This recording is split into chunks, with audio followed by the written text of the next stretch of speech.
Welcome back. I'm Yalda Hakim. Our top story on Impact today: the race to find survivors buried under the rubble in the wake of Sunday's deadly earthquake in Indonesia. Rescue workers are searching for survivors in the wreckage of a mosque which collapsed in the north of Lombok Island. A man has already been pulled out alive from the wreckage.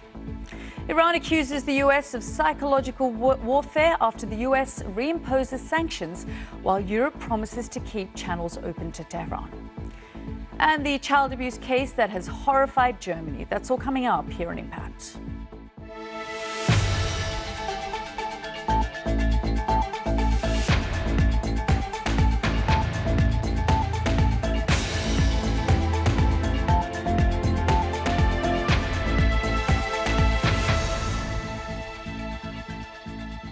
Welcome back to the program. A man has been pulled alive from the wreckage of a mosque on the Indonesian island of Lombok 2 days after a deadly earthquake left over 100 people dead. Authorities said they feared the mosque had been filled with worshippers as they found many sandals outside. Rescue efforts are continuing. Aftershocks are still being felt and thousands of people have been left homeless. Medical staff are struggling to cope with the injured in damaged hospitals and even treating patients in the open air. This report from Matt Cole. Celebrating a survivor, these rescuers had just pulled a woman free from the mangled wreckage of a convenience store. She was taken away by ambulance, alive after neighbours heard her cries for help 2 days on from the quake. Footage has now emerged of an imam at prayer on the island of Bali at the very moment the ground began shaking. Worshippers began to run, but his calm response has been hailed, with the images going viral online. He later said his fate was in God's hands. On Lombok, this mosque fared far worse, suffering total collapse. There are fears that many worshippers were still inside when its walls crumbled.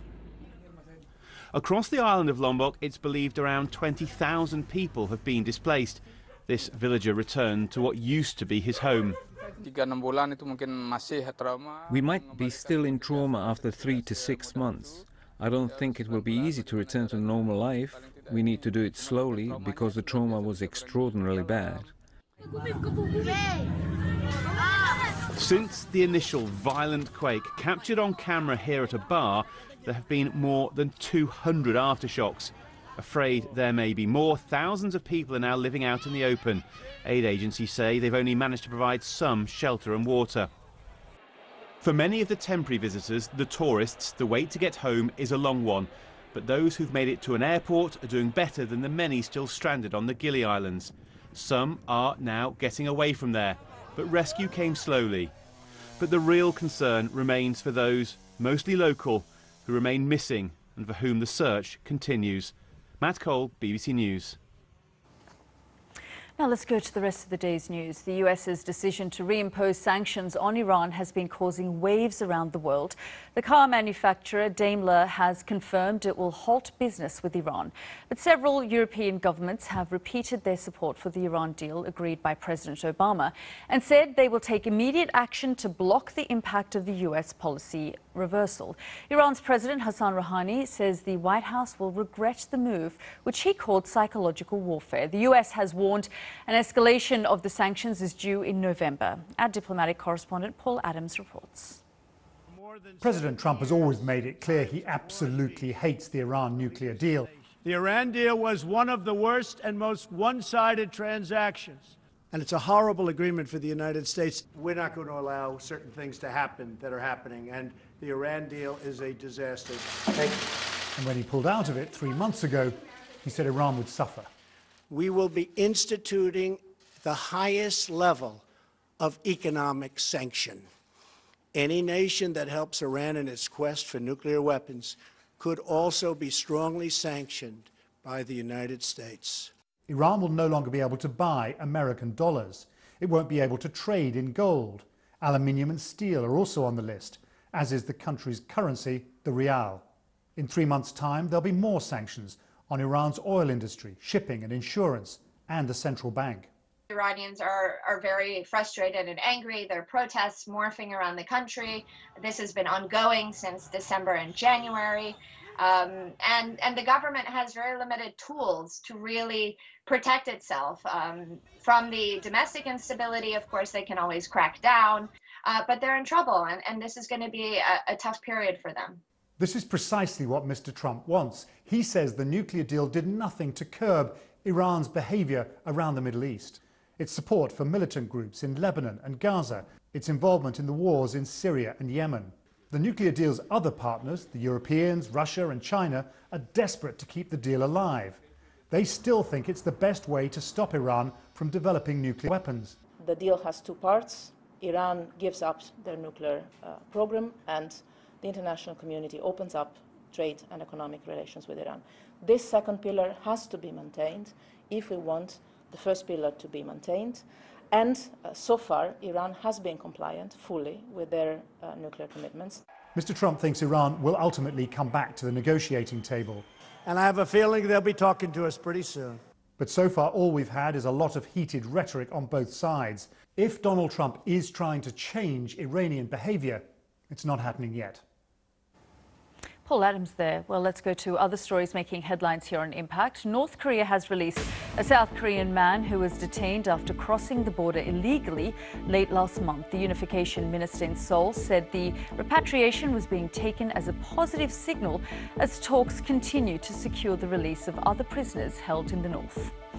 Rick Gates, a longtime business associate of Paul Manafort, President Trump's former campaign manager, has confessed at Manafort's fraud trial that they did commit crimes by filing false tax returns and not disclosing foreign bank accounts. Gates is considered a star witness in the case. He pleaded guilty in February and agreed to cooperate with prosecutors. Paul Manafort has pleaded not guilty on 18 counts.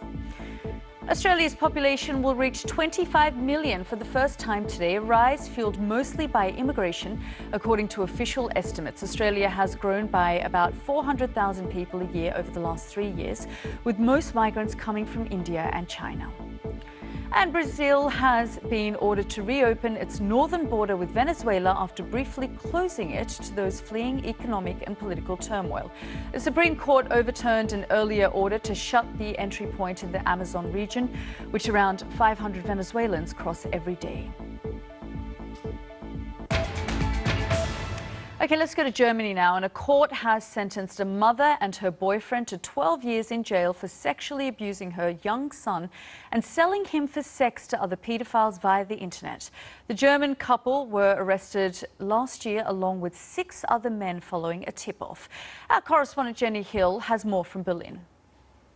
The severity of what was done to this child makes this one of the worst child abuse cases in Germany. Over a 2-year period, this boy, who's now 10, but he would have been 7, 8 at the time, was subjected to rape and abuse at the hands of his own mother and her boyfriend, but the pair also sold him to strangers for sex over the so-called dark net.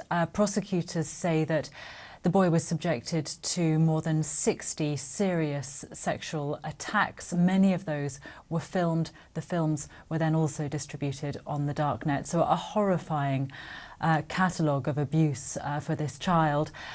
Today we hear that his mother has been sentenced to 12.5 years in prison, the boyfriend to 12, although the court has ruled that he should be detained until a point comes in the future at which he might no longer be considered a risk to the public. And that's because one of the reasons this case is really horrifying Germany is that this boyfriend was known to be a convicted paedophile. The authorities were concerned about this boy's safety. The boyfriend had been banned from having any contact with children, and yet he was somehow able to end up living in the family home with this child and his mother, where the abuse, of course, first began. So a lot of questions have been raised by this particular case. A shocking situation. Where is the boy now? The boy is in foster care. What, of course, we don't know is how he is and how well he's recovering from such an ordeal. This boy was sold to a number of people from all over the world, actually. 6 other people have been convicted for their part in the abuse. One of them just a few days ago in the same court. A Spanish man was convicted and sent to jail for 10 years. These are hefty prison sentences by German standards. Small consolation, of course, to the child himself. Interestingly, the mother and the boyfriend have had to pay him tens of thousands of euros by way of compensation. They were also charged over the abuse of a 3-year-old girl who was known to the family. So, you know, you can see just how widespread this abuse was, and for that reason it is of course very shocking. Many people here are asking questions about the mother. It is of course rare to see a mother sentenced for the sexual abuse of her own child, and in fact prosecutors here are already saying this case may well open the floodgates, and there may now be a number of other cases coming to light where a similar situation has arisen. The mother was described actually during the court case by a psychiatrist witness as someone who was unusually lacking in empathy. That perhaps answers some people's questions about how such a situation could arise, but it certainly does very little to quell the revulsion and horror felt throughout Germany at this case. Jenny Hill with that update from Berlin. Let's go back to our top story now, and that earthquake in Lombok Island. 2 days after that deadly earthquake, a man has been pulled out alive from the wreckage. We believe over 100 people have been killed so far. Craig de Maylon, an Australian firefighter who's been volunteering with the rescue effort in Western Lombok, joins us live now from there. Thanks very much, Craig, for joining us here on the program. Just tell us a little bit more about where the rescue effort is at. Sure, thanks for having me. So where we're at right now is outside of a hospital in the Tanjung area, and the hospital is obviously not safe, so they've set up a makeshift hospital outside, and there's a few doctors, but there's a lot of ambulances coming in from people from remote villages, and they're basically needing medical supplies. There were reports of a couple of hundred aftershocks after that major 6.4 magnitude quake. Are you still feeling them? I haven't had one so far tonight. I did feel one last night, and everyone started running out of where they were sleeping again. So still a bit edgy here and waiting to see what happens. And we're being also told that some of the difficult places are the remote areas. How are rescuers actually reaching there? Sure. I've heard if there was one helicopter they're using. I did see it here. I haven't confirmed if that's actually going to the remote areas, but usually it's just the small vans they have there and small teams of search and rescue government officials I've seen trying to make their way out there. Thousands of buildings have been destroyed, and people are now in evacuation centres. Just give us a picture of that.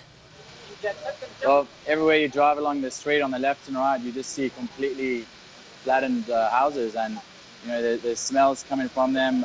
People are still trying to search to see if it's survivors or worse. And everyone's camped out at shelters. No one's really staying indoors, and there's a lack of food and water. And just tell us a little bit about what you've been doing, what work you're doing there at the moment. Well, most of today I was just, I hooked up with another team, a canine sniffer dog team, who was first into some of the homes, and they're just using the dog to see if some of the guys with the heavy rescue are able to remove some concrete. And at the hospital here, I've just been doing basic first aid, just helping change the oxygen bottles and lifting patients and wherever I can lend a hand. What are some of the challenges that you and your team are facing? The challenge right now is there's no running water, there's no bottled water, there's hardly any food, there's limited electricity, and there's basically very primitive medical facilities. It's not organised at all. Craig de Maylon, Australian firefighter, joining us there from Lombok. Thank you. Cheers. To stay with us here on Impact, still to come. The largest wildfire ever to ravage the state of California as one blaze merges with another, and firefighters struggle to contain the blaze.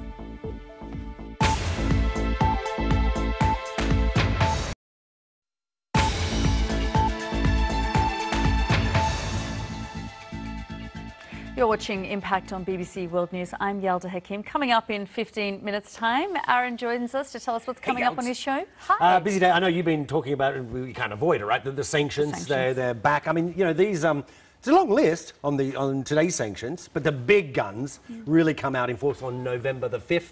That's when sanctions to restrict, you know, Iran's oil and its petroleum products. But we're going live to Washington to talk to an expert there who basically thinks, look, this is a typical Trump playbook, right?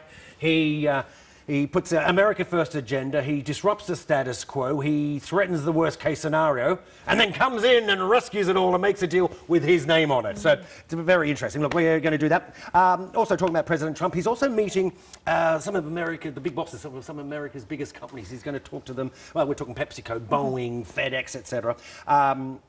Talk to them about his economic policies, his business plans before the midterm election. But methinks that a lot of these companies will also be talking to him about the worries over the trade war. Ola. I'd never heard of it. I'm sorry. Sorry, India. It's an India ride-hailing app. It's in 110 cities. Like Uber? Like an Uber. Sorry, yeah, like an Uber. They're launching in a month here in the UK. Not in London, in Wales and other smaller cities to start. But it could be a way of getting investment here in the UK to then move to the biggest, one of the biggest car market, the United States. So we're going live to Delhi to talk about that. And talking of cars, we're going live to Texas to talk to one of the big bosses of Toyota about the whole driverless electric cars, but how that's creating this shared economy. So is the future nobody will own a car? We'll all share it. Would be good for the environment. Yeah, it would be. Aaron, see ya. Thank you. Thanks, Els. Thanks. Now let's go back to the news that the US is reimposing sanctions on Iran. Aaron was just talking about that just now. Ryan Costello works at the National Iranian American Council and joins us live from Washington. Thanks very much, Ryan, for joining us here on the program. Just tell us how concerned you are about the reimposing of these sanctions. Well, I'm extremely concerned. These are sanctions that are going to come back and harm 80 million Iranians who are striving for a better future.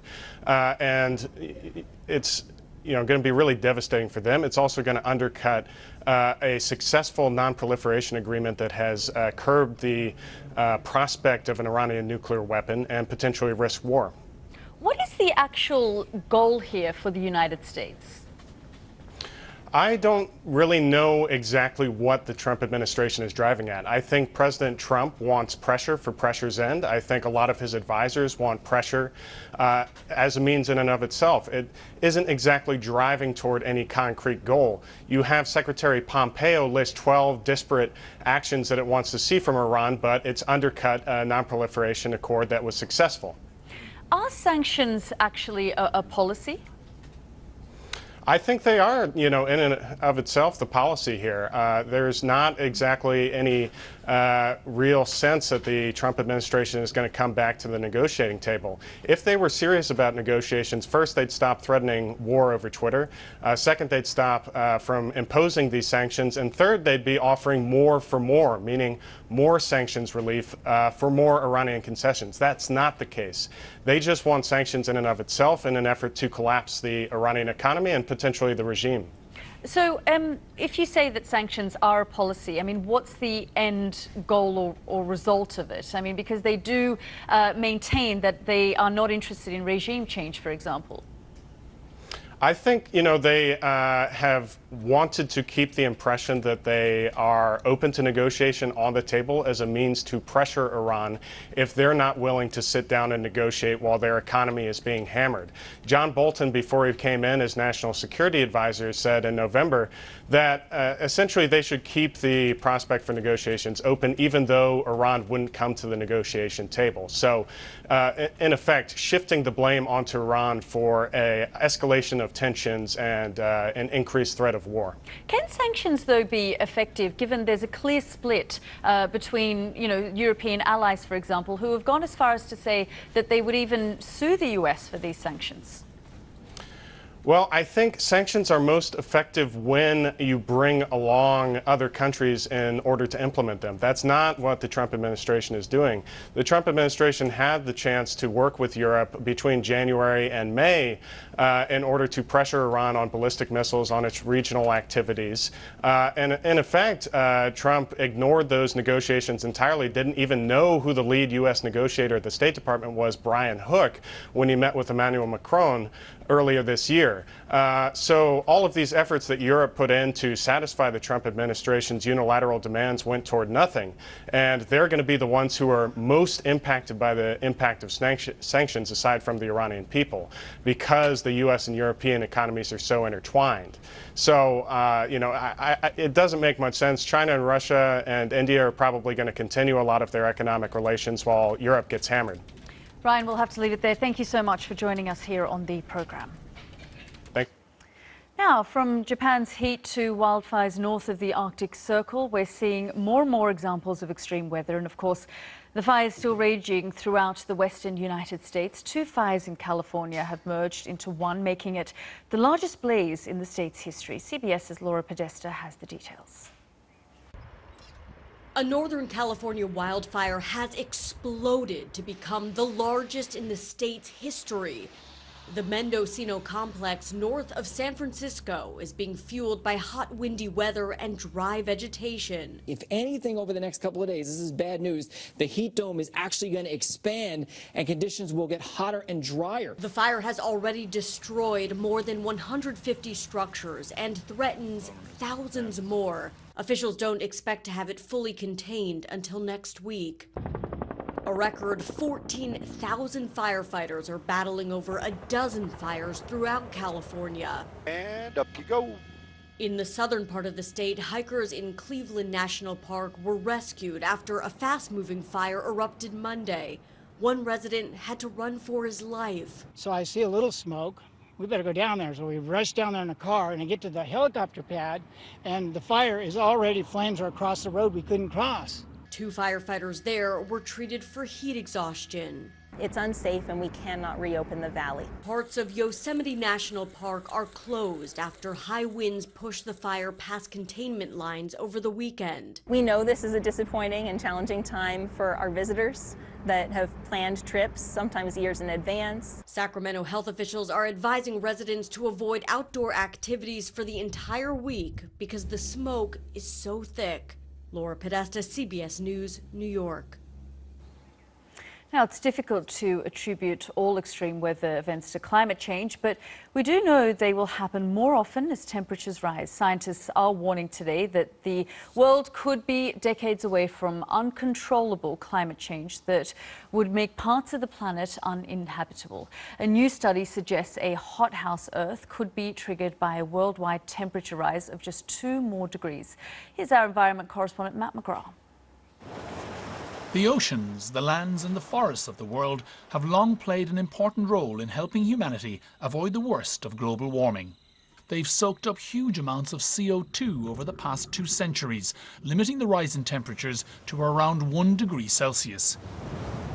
But scientists are now worried that these friendly natural systems will turn into enemies. Instead of soaking up CO2, they may start spewing out huge quantities of warming gases into the atmosphere. When we approach a 2 degrees Celsius warming due to burning of fossil fuels, we can no longer exclude crossing the tipping point where the biosphere shifts from being a self-cooler, our best friend, to becoming a self-reinforcing warming entity, meaning a foe, basically. These researchers also say that events like the widespread wildfires seen around the world this summer could also send a pulse of carbon into the air that could negatively influence the Earth's system in the future. All these extra sources of carbon could cause a domino effect where permafrost thaws, forests die back and ice sheets crumble. This would cause temperatures to rise on an unprecedented scale and would see many coasts flooded and some parts of the world made uninhabitable. But there are still many uncertainties, say UK researchers. The problem is that if we are looking for evidence of a tipping point, the Earth has tipped into a new state, we'll see that full evidence once it's happened, and it will be too late by then. So if we're starting to see some telltale signs of it beginning to happen, we need to take those really seriously. In 2015, politicians signed the Paris Climate Agreement to limit global warming this century. But the scientists in this new study say that won't be enough by itself to avoid hothouse Earth. The world will need to plant huge amounts of forests, to cut emissions deeper than planned, and to develop new technology to suck carbon from the air. And everyone, countries and individuals alike, will need to become stewards, not exploiters, of the Earth.